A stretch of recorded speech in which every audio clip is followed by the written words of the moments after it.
တိုင်းရင်းသားအားလုံးပါဝင်သည့် Federal Supreme Council ဖွဲ့စည်းပေါ်ထွက်လာရေး NUG ကအားစိုက်ဆောင်ရွက်နေဟုယာယီသမ္မတအတည်ပြုဆိုတဲ့သတင်းကို Flying Four မှာကောက်နှုတ်တင်ပြပါတယ်။ဒီဇင်ဘာလ20ရက်မြန်မာနိုင်ငံတွင်တိုင်းရင်းသားအားလုံးပါဝင်သည့် Federal Supreme Council ဖွဲ့စည်းပေါ်ထွက်လာရေးအမျိုးသားညီညွတ်ရေးအစိုးရ NUG ကအားစိုက်ဆောင်ရွက်နေဟုယာယီသမ္မတဒူဝါလရှိလာကအတည်ပြုပြောဆိုလိုက်သည်။ဒီဇင်ဘာလ18ရက်နေ့ပြည်ထောင်စုလွှတ်တော်အထမအကြိမ်အစည်းအဝေးပထမနေ့တွင်အမျိုးသားညီညွတ်ရေးအစိုးရနိုင်ငံတော်ယာယီသမ္မတဒူဝါလရှိလာကအထက်ပါအတိုင်းအတည်ပြုပြောဆိုလိုက်ခြင်းဖြစ်သည်။အမျိုးသားညီညွတ်ရေးအစိုးရအနေဖြင့်ပြုပြင်ပြောင်းလဲရေးလုပ်ငန်းစဉ်များကိုပထမခြေလှမ်းအထိဆောင်ရွက်လျက်ရှိပြီးရှေ့ဆက်၍လည်းပြုပြင်ပြောင်းလဲရေးလုပ်ငန်းစဉ်များကိုဆက်လက်ဆောင်ရွက်နေကြောင်းအထူးသဖြင့်အမျိုးသားညီညွတ်ရေးအစိုးရကတိုင်းရင်းသားများပါဝင်သော Federal Supreme Council ဖွဲ့စည်းပေါ်ထွက်လာရေးကိုအထူးအားစိုက်ဆောင်ရွက်လျက်ရှိကြောင်းထုတ်ဖော်ပြောဆိုသည်အခုအချိန်အထိမလျှော့တော့ဇွဲလုံလန်းနဲ့ဒုက္ခအမျိုးမျိုးကိုကြော်လွှားပြီးရင်ဆိုင်နေကြတာတွေကိုလည်းအင်မတန်ဂုဏ်ယူလေးစားပါတယ်အမျိုးသားညီညွတ်ရေးအစိုးရအမည်နဲ့လည်း Federal Supreme Council ပေါ်ထွက်လာနိုင်ရေးအတွက်အထူးအားစိုက်ဆောင်ရွက်နေပါတယ်ဟုယာယီသမ္မတကပြောဆိုသည်ပြုပြင်ပြောင်းလဲခြင်းလုပ်ရခြင်းရဲ့ရည်ရွယ်ချက်ကပုံမကျပြတ်တဲ့အမျိုးသားညီညွတ်ရေးကိုတည်ဆောက်ဖို့နဲ့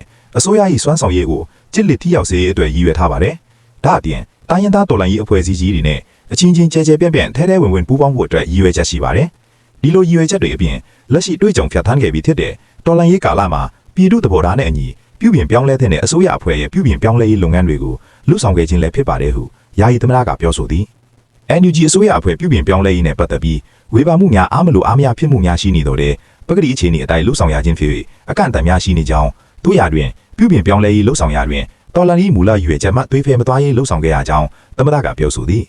အစိုးရအဖွဲ့ပြုပြင်ပြောင်းလဲရေးနဲ့ပတ်သက်ပြီးဝေဖန်မှုတွေအားမလိုအားမရမှုတွေရှိတယ်ဆိုတာကျွန်တော်တို့သိထားပါတယ်ကျွန်တော်တို့အနေနဲ့လည်းများပြားစုံလင်တဲ့လူမျိုးပေါင်းစုံဒေသပေါင်းစုံအဖွဲ့အစည်းပေါင်းစုံကိုလက်တွေ့ကြကြဆွေးဆူပြီးအရှိပကတိအတွက်အခြေခံပြီးပြုပြင်ပြောင်းလဲရေးလုပ်ရတာဖြစ်တာကြောင့်အကန့်အသတ်တွေရှိပါတယ်အဲ့ဒီလိုအကန့်အသတ်တွေကြားထဲမှာအလုပ်ထည့်အောင်လုပ်ရတယ်လို့တော်လှန်ရေးရဲ့မူလရည်ရွယ်ချက်ကိုလည်းမသွေဖယ်သွားစေရန်အထူးဂရုစိုက်ပြီးလှုပ်ဆောင်ခဲ့ရပါတယ်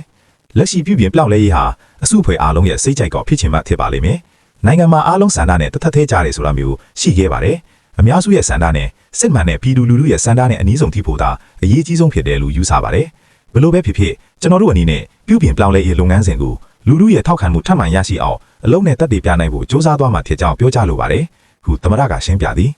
ကမ္ဘာနိုင်ငံရေးနဲ့နိုင်ငံတကာအခြေအနေများကလည်းမယိုရှင်းပဲပြည်တွင်းတော်လှန်ရေးအခင်းကျင်းအပေါ်တက်ရောက်မှုများရှိနေကြောင်းစစ်တပ်၏ဝေးကောက်ပွဲကိုစန့်ကျင်လာများနဲ့မလုံးလောက်ပဲဝေးကောက်ပွဲအလွန်ကာလစိန်ခေါ်ချက်များအတွက်လည်းတော်လှန်ရေးအင်အားစုများကပြင်ဆင်ရမှာဖြစ်ကြောင်းဒေါအောင်ဆန်းစုကြည်ရဲ့အခြေအနေနဲ့ပတ်သက်၍အထူးစိုးရိမ်ကြောင်းသမ္မတကထုတ်ဖော်ပြောဆိုသည်ဒေါအောင်ဆန်းစုကြည်ရဲ့နိုင်ငံရေးအခမ်းကဏ္ဍဟာနိုင်ငံကိုလည်းလက်ရှိຫນွေဦးတော်လှန်ရေးပါလေအင်မတန်မှအရေးကြီးတဲ့အခမ်းကဏ္ဍမှာရှိနေပါလ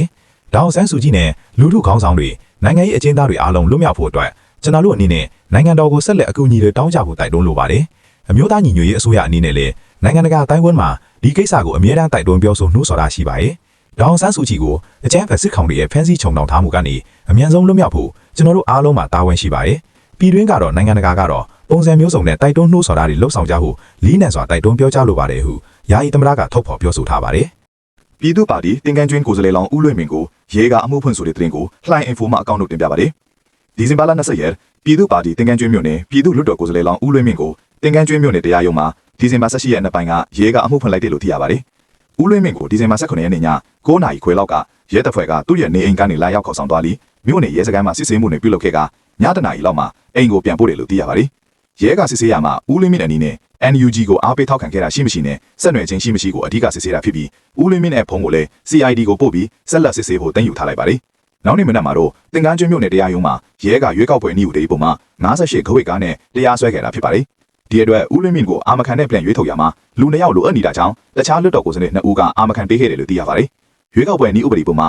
58ခဝိတ်ကားကတော့နည်းဥပဒေများပါမဲဆွယ်စည်းရုံးခြင်းဆိုင်ရာစည်းကမ်းချက်တရက်ကိုဖောက်ဖျက်ကျူးလွန်ခြင်းလို့ဖော်ပြထားပါတယ်ဒါပေမဲ့အခုချိန်အထိတော့ဦးလွင်မင်းကိုကိုယ်စားလှယ်လောင်အဖြစ်ကပြည့်ဖြတ်တာတော့မလုပ်သေးပါဒီအတွက်အမှုကိုအချင်းဆွဲထားပြီးဦးလွင်မင်းအရွေးခံရတော့မှပြန်ဖြုတ်ချတာမျိုးလုပ်မှာကိုစိုးရိမ်ခွင့်ရှိတယ်လို့သူနဲ့နီးစပ်သူတဦးကပြောပါတယ်ဦးလွင်မင်းဟာအရင်လတွေတုန်းက TikTok ကနေမဲဆွယ်စည်းရုံးရမှာအရေးတော်ပုံတောင်လန်ရေးစားတဲ့စကားတွေသုံးနှုန်းခဲ့လို့ဒီလိုပြောဆိုမှုတွေကြောင့်ကိုယ်စားလှယ်လောင်အရေးချင်းပြန်လွင်ခြင်းရှိမရှိစစ်စစ်အရေးတူဖို့သတင်းသမားတဦးက UEC တိုင်ကြားခဲ့ပူပါတယ်ဦးလွင်မင်းကလည်းအဲ့ဒီသတင်းသမားဟာရွေးကောက်ပွဲကိုနှောင့်ယှက်ချက်စီးလို့သူဖြစ်တယ်ဆိုပြီးသတင်းမီဒီယာကောင်စီကိုပြန်လည်တိုင်ကြားခဲ့ရာမီဒီယာကောင်စီကနှစ်ဖက်စလုံးကိုခေါ်ယူပြီးညီနိုင်ခဲ့ရာပြီးလဲသွားခဲ့တယ်လို့သိရပါတယ်။အဲ့ဒီနောက်ပိုင်းမှာတော့ဦးလွင်မင်းရဲ့ Facebook မှာ NUG profile ပုံတင်ခဲ့မှုနဲ့သတင်းသမားတော်များများက UEC ကိုထပ်မံတိုင်ကြားမှုပြုလုပ်ခဲ့တာဖြစ်ပါတယ်။